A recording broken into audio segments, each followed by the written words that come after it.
So this morning we had a lot of conversations around understanding the market segmentations, understanding the potential customers, you're doing the survey or not, also the segmenting and understanding the small farmers, etc. Now there is one element I think we started off with the Doge's keynote speech about okay, so how you actually raise awareness about the importance of something that you actually deliver to the customer. What's your value proposition as a business, but at the same time, is at the receiving end, the customers, sometimes at the BOP, they are not yet understanding really the value proposition. For example, let's say water, that is, the value of the safe water versus the water sitting there. So many of the people at the VOP is yet, you can't differentiate between the two, right? So how you actually educate those people, how you make them aware, so there is something in the value in what you deliver. Right? So we're going to be discussing in this session about this, and just help me, our group. Do we have a presentation here, or we just kind of? Yes. Okay. All right. So, Samir, why don't you go ahead with the presentation? Well, thank you, everyone, and thank you, Toshi, for organizing this. I'd just like to say at the outset, I think, Justin, you asked the question about, are people or companies hesitant to talk about profitability? Well, I can tell you that, Water Health, we're definitely, out there saying that we're in it for the money. Although, obviously, it has, as a water business, we have some social impact as well. I know I see a lot of familiar faces, and a lot of them know about Water Health, but I'm going to spend like 2 minutes talking about it. How do I change? Oh, somebody's changing it for me? Okay. Okay, all right. Yeah, thank you. So just very quickly, we're a full-service water company. So we build a purification plant, and the purification plant produces water of the same quality that you and I drink. We actually manage the operations and maintenance of the facility because we found that if we rely on the community to do it, it often breaks down. So we actually take full responsibility for it. We employ people at the community level, we train them, but we pay them. But it's our responsibility eventually to make sure that the facility is running. The third point is actually very important on the quality side. Everybody talks about access to water, not access to clean water, and that's really what we focus on. How do we ensure that the business operates properly with quality water? And then the last piece, which is what we'll talk about a little bit today, is on the local marketing. Because we're a market-driven company, we have to convince organizations and individuals to come and buy the water from us. As Toshi said, they have alternatives. There's competitors, there's wells, where water could be free. So why should they come and pay us, the hard-earned money, and actually buy water from us? Very quickly again, we take the traditional utility model and flip it on its head. So if you look on the left-hand side, typically utilities, electricity, water, they're centralized, large upfront investments. They take a long time to implement, complex skills, et cetera. And what we do is everything is opposite. So we build very small structures, put them in local communities where the water is actually used, take very little water, very little impact on the environment, et cetera. So it's a very different approach to solving the problem. And frankly, in many of the markets that we work in, the left-hand side model won't work because of the complexities involved. We have currently almost 600 locations in 5 countries, India and Bangladesh in Asia, and Liberia, Ghana, and Nigeria and Africa. Liberia and Nigeria are still being built up. Ghana and India are our biggest markets right now. And on the last point on the marketing, so when we first started, it was really about, we thought we're providing a service and everybody's going to come and buy it from us. So we did some very basic kind of marketing. We did some local marketing, branding. We've got a brand called Dr. Water. which we use in our international markets. And then we did a bunch of social education, going out to religious institutions, schools, community events, and just talking about the need for safe water. And we thought that would be enough to drive demand. And in many instances it is. But what we're finding, and I think to Ted's point, where we don't know too much about the BOP market, we've actually spent a lot of time trying to figure that out. And we've done some work with the IFC, which kind of initiated a lot of this work as well in understanding the consumer. But the social education piece really led us to a project that we're working on, which I'll describe in brief. We're calling this the Customer Value Proposition Project. So it's really about how deep of information can we get on the consumer to make them, to really understand what's driving their purchasing behavior, their perception, value, etc. And while we have a very high-level understanding of it, this project is actually going very, very deep into the community to really get to the root of the decision-making criteria. And that's what this whole marketing program is about. It's an interest of time, there's various aspects of how people can purchase, but the shaded ones are where we think we can actually influence to a large degree what the consumer is going to buy from us. It starts with the awareness, and then awareness of the need in general, and then awareness of our brand in particular, followed by a selection process. How do you sign up? How do you make it easy for people to buy water? The convenience factor, the price value proposition, etc. And what we found is, the WHC is a water health center. So if you take that as the kind of the epicenter of our installation in the community, there's various kind of concentric circles that we drew. Now, if you look at some of the reports, for example, in Ghana, the government says that you shouldn't walk more than 500 meters to get water. So that was our going-in hypothesis, was that 500 meters was kind of the limit. But then as we drilled down further and further, it turns out it's around 200 or 300 meters. It's not 500 meters, right? So there's a, OTC, sorry, is over-the-counter. So that's a model we have where people actually come to the facility, fill up containers or buy containers and take it out. And then beyond 500 meters, we have a delivery system in some instances where we actually have trucks, or we have third-party or franchise trucks to go out and do it. But then there was this kind of gray area, this 200 to 500 meter radius, which we assumed that people were coming and buying because, that was the norm that the governments were telling us. But then when we, like I said, drilled down further, it turns out there's a big gap there in terms of people buying our water from our center. So that was quite an interesting learning for us, right? How do we start addressing that gap? Then, what is our kind of value proposition? So clearly safe, high quality water is one of them, but affordable convenience. So it's kind of a loaded phrase, right? So affordable, of course, means based on the socio-demographics, can they afford to pay for it? But the convenience factor is very, very critical, right? And again, there's some differences in demographics in various countries we work in. So for example, in Africa, where the options are very limited.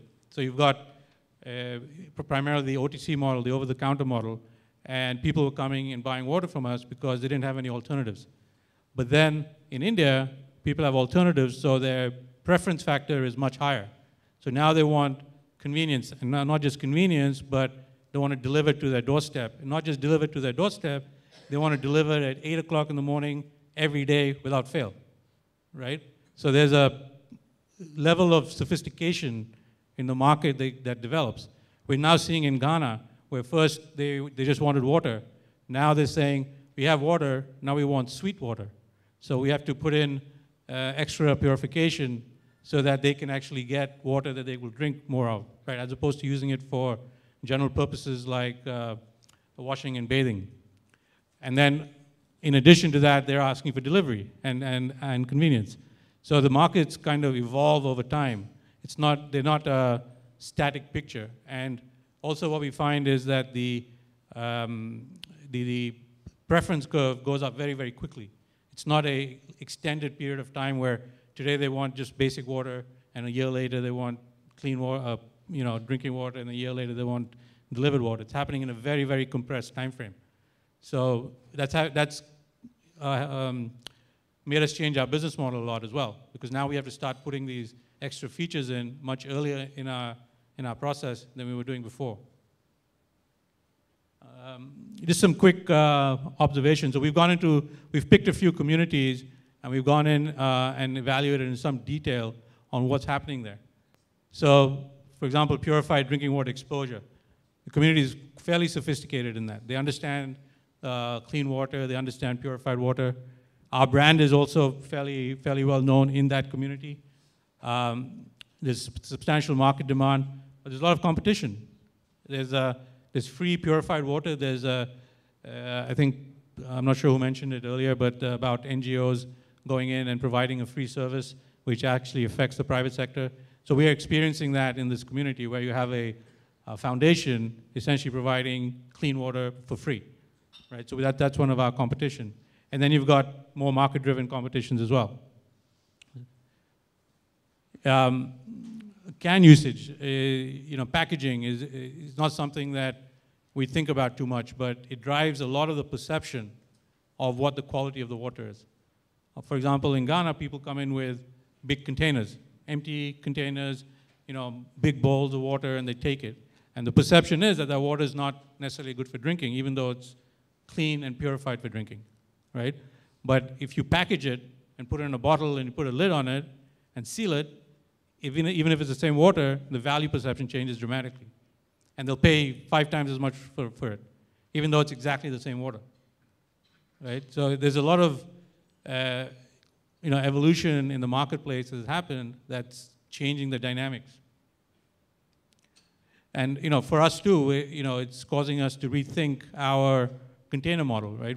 So far we've already only delivered in 20-liter containers, but clearly, the market demand and perception and value and really for us the profitability also, a lot of it lies in some of the smaller container sizes because the price per liter in smaller containers is higher. Right? So again, along the theme of understanding the consumer more, we did some surveys on how do people get water, right? So you can see we're at 12%, and it's a community we're doing pretty well in, but there's a huge opportunity there to kind of take market share away from some of the other competitors. If you look at the reasons why they select their source, you can see the quality is about 40%, but availability is 12, price value is 14, proximity to household is 10. So that's all kind of indicating how important it is to make it very, very easy for people to buy water. And it's a very critical component of what we're trying to do now. When we did a quality perception, you can see for our water, it's all the ratings are good or extremely good. So if you just go by this, our quality should really drive the entire business, but it doesn't, right? Because there's other value drivers that are playing into the picture. So the challenge we're facing is so we try to focus on one challenge, and the challenge we're trying to focus on is how do we deliver it better, make it more easy. And some criteria we've put in there, customer experience. We want to own the consumer. We don't want to have third parties owning it. Brand, of course, and price control. We looked at a whole bunch of different options, on how to do it, out of the box thinking. Some obviously are, off the wall, but some are more realistic. And then, when we go into it, we actually go very, very tactical. So we take the entire community, we split it up into households, into sections, and we have individual teams that go into each of these areas to understand the consumer. We're using some of the work that we did with IFC in terms of the poverty index scorecard to collect data. We're using new technology, tablets, smart cards, et cetera, to collect all this information so that we can analyze it better. So, the pilot is actually launching today. So, I'm hoping to get some good insights. But, there's a lot of challenges as well. There's logistical challenges. When you go into these communities, even finding a piece of land where you can actually make a retail point is challenging. And then you want to make sure you put the right metrics in place and the right incentives in place for purchasing the water. So we've got various marketing schemes that we've developed to drive water initially and then on an ongoing basis. So that's a real example of what we're doing. But really, the theme is to understand the consumer better, really collect as much information and data as we can, and then evaluate it and keep iterating on it on a very regular basis. Thank you.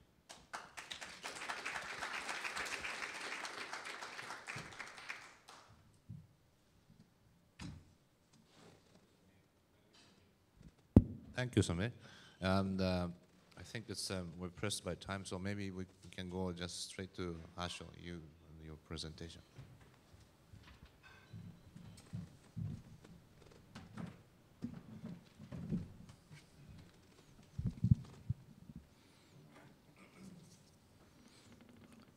Thank you, Toshi. Good afternoon. Before I start the presentation, I would like to place on record appreciation to Toshi-san, Eriko, and the entire inclusive business team for putting this together and giving us an opportunity to showcase our experiences and in the process take inputs from you, because you deal with such clients like ours almost on a daily basis. Additionally, what you are going to see in about 73 slides is a lot of inputs coming in from Anil's team out of Delhi. Especially, started with Mohini, who is now based in DC, but taken forward by Harish and Shilpa, because a lot of input came from the A2F team in Delhi when we went about designing marketing and creating awareness for our customer base. So I thought I would place this on record, the support from Team IFC, which we keep getting on a regular basis. And it's not 73 slides, it's just about 17 slides. Thank you.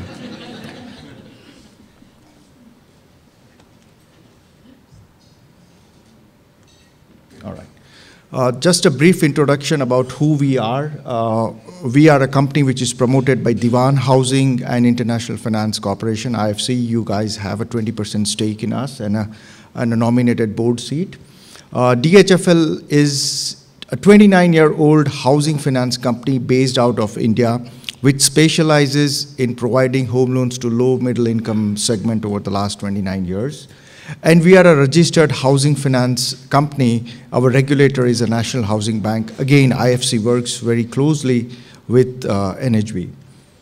What is our focus? And again, we go back to the base of pyramid. And if we look at that, we work in the bottom three segment, where our customers are earning anywhere between $90 to $450 a month.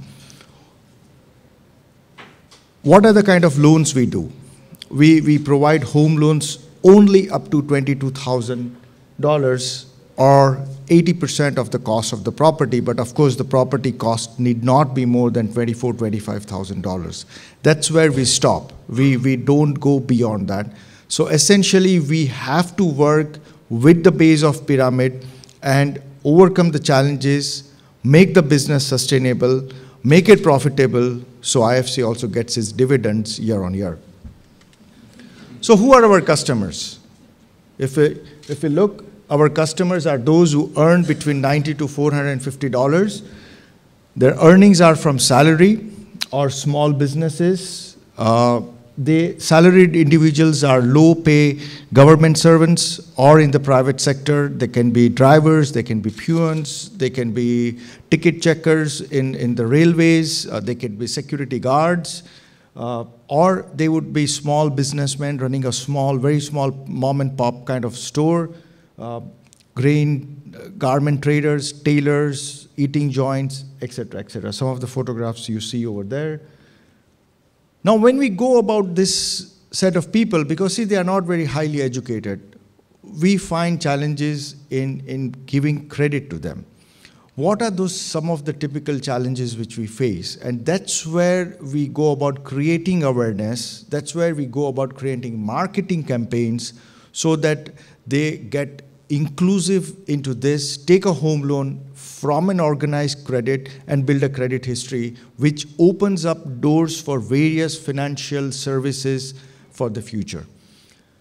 The first of them is a lack of financial awareness, hardly any financial planning, no regular savings habit.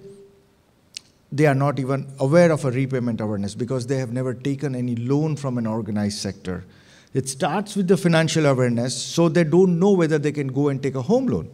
Second is there is no documentation habit, which means that they lack basic documents with respect to their property or with respect to their banking, with respect to their savings.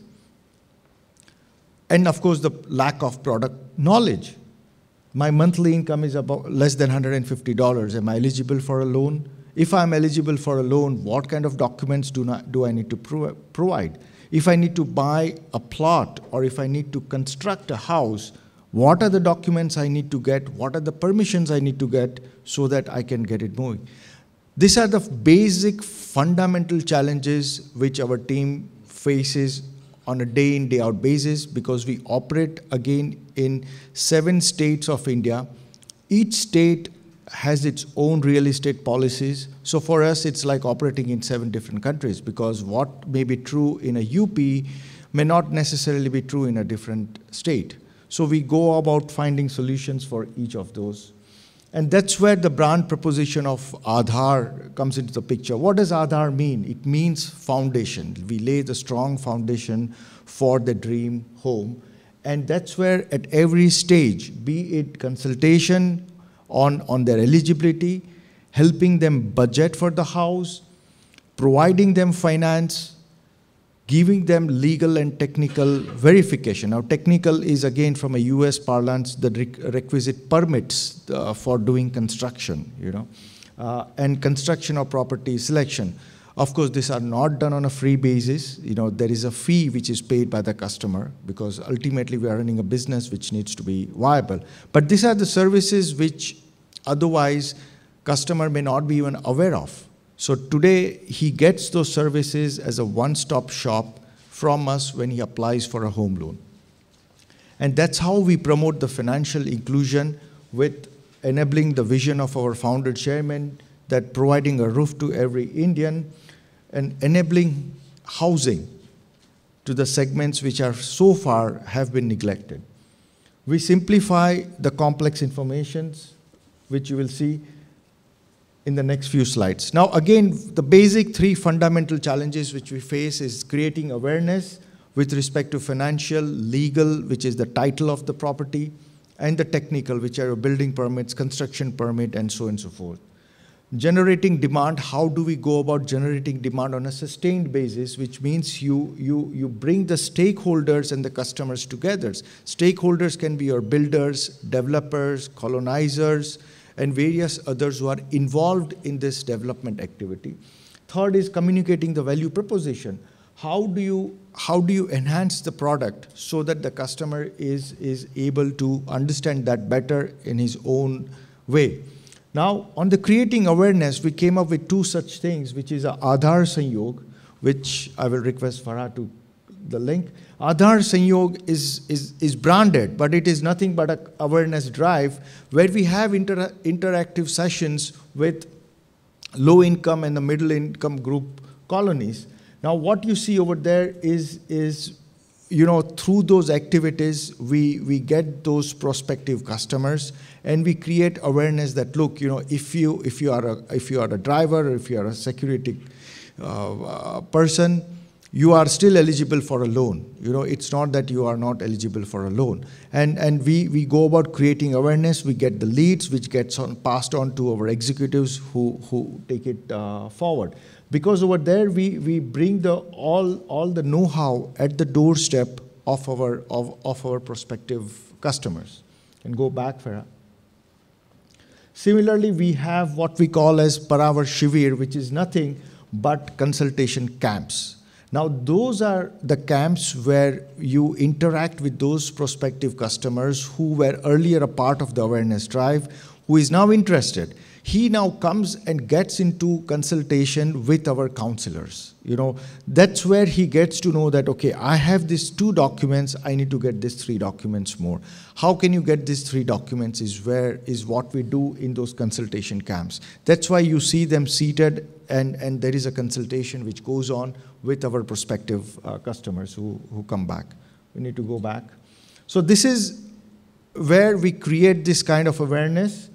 Then what are the things we do to generate the demand? Okay, because this is on a continuous basis, and one of them is Aadhaar Awas Mela, which is nothing but an exhibition where we have the developers on one side showcasing the properties. Along with that, we have our own credit guy sitting over there, which does what you call as on-spot approvals. These are in-principle approvals so that they can go and negotiate better with the developers. And these are all the properties which are pre-approved by Aadhaar, which means that for those properties, you do not have to do the legal process again of assessing the properties. These are all pre-approved. So all customer has to do is identify the right property, submit the papers, and get the loan from us, which works very successfully across all our markets. And then we have developer-customer sessions, where you do not have large number of developers. Then you have them in a conference room like this, where builders talk about their properties, and you have customers sitting over there. It becomes fairly interactive because it's in a closed-door session, and there are questions if customers have, they're able to answer it. If there are questions relating to loans, then we go and answer them. But these are in interactive sessions which continuously generates demand for us. And then how do we communicate value proposition? The most important thing is a localized approach. Now, localized approach is the first important thing is you have to communicate in a language which they understand. If we have anything which is going to be in English, it's not going to make any use to them. It has to be in a language which they really understand in the most simplistic manner. It can't be too technical, it can't be too legal. And that's why we have this localized legal and technical policies for each state. Sometimes it goes to that particular location so that they are able to understand in their own language. And that's why most of our frontline guys are from the same town, so that they communicate better with those people. And then, of course, from an operating perspective at the back end, because we do huge volumes, and we tell our teams that, look, as far as we are concerned at Aadhaar, we have to be Unilever of housing finance industry, because it's $9,000 loan, but you have to do thousands of such loans. So you need to have an effective process to manage this entire thing. So you have a decentralized process of loan approvals and disbursements at the local level. Yeah. And that's why we have what we call a simplified customer-friendly communication, both which you see are in local languages, but from the dressing on the top, you can understand that it's a construction related, which kind of tells them that when they go in for construction, what are the things they need to look for. Okay, the one below that, it's a lawyer. So, it's a legal, so that when you buy a property, what are the legal things you need to take care of in very, very simplistic way, so that he doesn't get confused. Then you have, there are always these things which is called as hidden charges.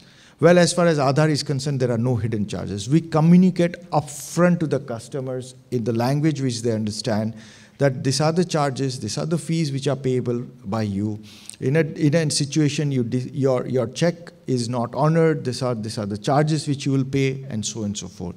Similarly, next you will see, again, you have talking things which talk about home loans, and pictorial representation is kind of which says that, okay, I'm a police constable. Then it means that, okay, I can still get a loan. In India, police constables are on the negative list. Usually they find it very difficult to get loans. So we pictorially represent that they are eligible for loans. And then on the back side, very simply, we say, if you have these basic documents, you can apply for a loan. And then you have what you call as a kit. When they take a loan, it goes in a simple local language, the entire thing about the loan, what are the documents we are holding, how many years he has to pay the loan, how many monthly EMIs he will be paying, and so on and so forth. So it stays with him as a kit. If he needs to come to the branches, what are the telephone numbers, who are the contact people, and so on and so forth. So that's how we go about developing this entire thing. Each of the challenges, how do you break it up and communicate locally is what we do here. And this is how we faced the challenges in a typical customer. I'll just run it past. He's a peon earning $190, married with 3 children, 1 room. You can see with the arrow, that is the kind of structure he had. He did not have any adequate savings or banking habits. He had no formal income proof or other documents. And he was not sure whether he can get a loan.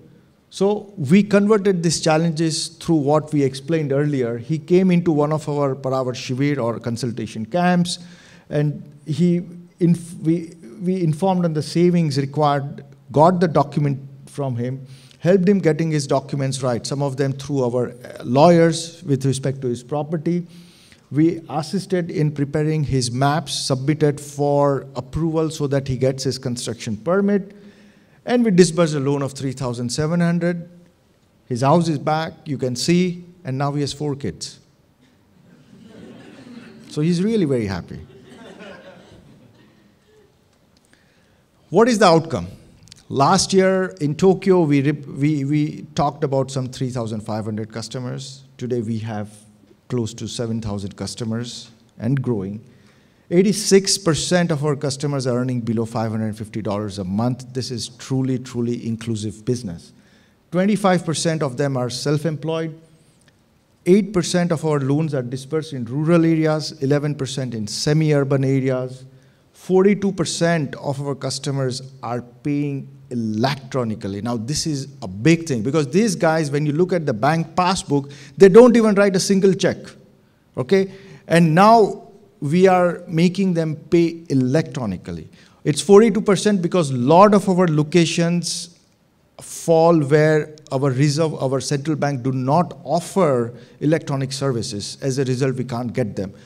Which means that where they are present in locations where electronic payments are possible, more than 87% of them are paying us electronically. It helps us from a portfolio control perspective because if he doesn't pay, we get to know on the same day. So we are there at his doorstep. We are the first ones because you need the money right away. So from a portfolio control perspective, it is also very effective. 33% of them prefer self-construction. That's where our technical assistance comes into the picture. And 84 prefer individual houses as against apartments because they tend to be rather expensive because they get it done simply. Some of the more things which we are working along with Team IFC is because you have various other clients, one of them being cement companies. We are working with cement companies to see because the moment they go to a cement dealer, which means that they are in for construction. And that's where we would like to be to see if we can work with them on developing their requirement for a home loan.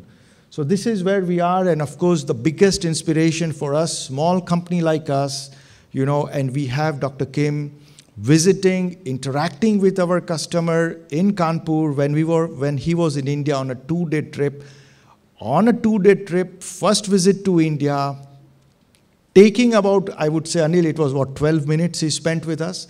12 minutes with our customer and asking us a lot of questions on our operation is the biggest inspiration Team Aadhar can get. Thank you very much, and I know it's lunchtime.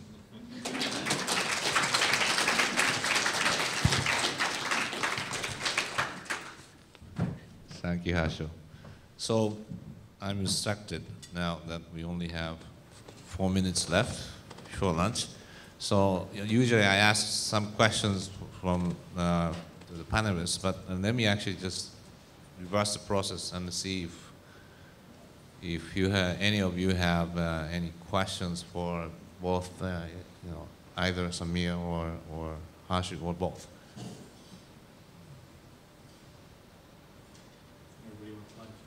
Everybody want lunch? Sanjay, I see you in the back. You're back. You want to say something about water health?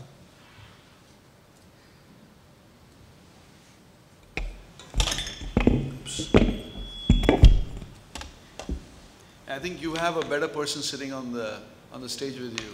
So I'm sure Samir can answer all the questions. So he's the CEO of the Water Health. Okay, so maybe I can ask just one question for both of you. So one of the things I'm always thinking is when you're bringing something new and trying to educate and convince the customers to actually pay for your service or product, right? I think it's important to have the trust of the customers in your service or product, because I mean, you know, those people, particularly the people, the low-income people, you know, they're getting the first time, you know, something that they haven't had before, right? Like low-income mortgage, for example. Okay, so they will ask, okay, so are you really serious? You know, am I actually getting into trouble by getting your service? Right? So how can you actually explain and build the trust for a first timer? Right? The water is the same thing. How are you actually convinced that, okay, this water is safe, this is good for you, and this is better for the other water, and this is actually worth your paying? How do you actually build that you know, trust? Maybe you can go with Hashim. You want to go first? Sure. See, as far as we are concerned, you know, trust is the basic foundation for us, because when we disburse the loan, you know, he is a customer for us for the next 15 years, 17 years, and he has to repay the loan to us. The first thing we do is, you know, this customer, once he comes to us and talks to us, and when we say that, look, you know, in all likelihood, there is a possibility that you are eligible for a loan, that itself is a big win over on us, because, you know, he has been running around many places and he has been told that he can't get a loan. So the first matter itself is, you know, he starts trusting us when we say that, look, you are eligible for a loan. And then when we go about asking for the documents, and like I mentioned, you know, we assist him in many situations. We go with him if it is to do with his property papers, to get it out from the relevant departments, government departments. And when he sees that this is moving, he starts placing trust. And Toshi, that is true. You know, trust plays a very, very critical role in our segment. And we recognize it because it is imperative for our business to be sustainable.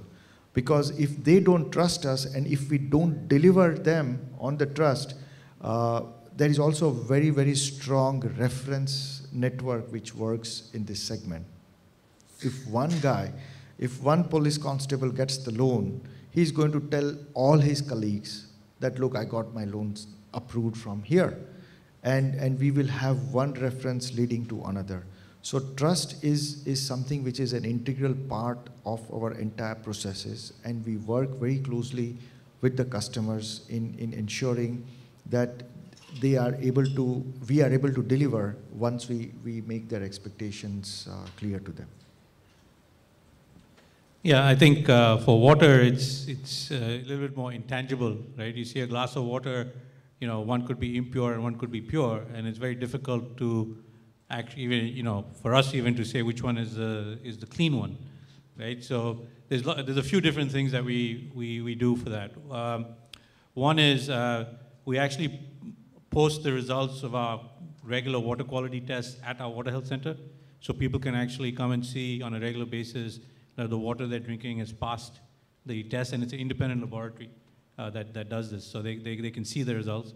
The other thing is you can actually, part of the structure is transparent. So you can actually, the people can actually see that the water is something is happening to the water. They don't obviously understand how it's being treated, but they can see that we're taking contaminated water, pushing it through some processes and equipment, and coming out the other end. So they can see something's actually happening versus other companies who may not have their purification plant in the community.